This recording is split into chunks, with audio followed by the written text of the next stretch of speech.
8630. Ada na cái thì số vào này nhé.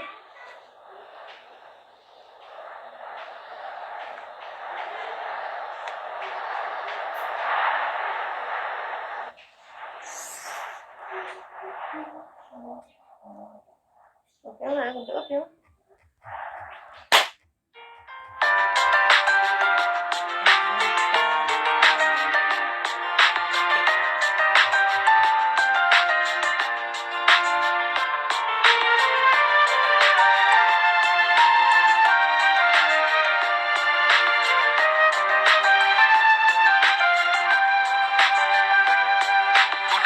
Và em khuất xa nơi anh, bóng dáng cứ phai dần. Phải bao lâu anh mới quên được em. Từng ngày cứ lặng lẽ bước qua đời anh, thế nhưng giờ tim vẫn đau nhói vì em, nỗi đau không nhạt phai.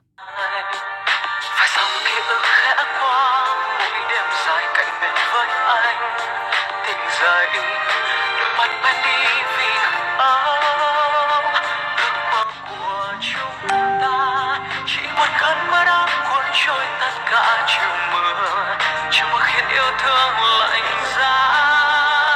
Tại sao em lại quay bước đi, tại sao không thể ngừng yêu em, dù cho em chính em rời xa anh.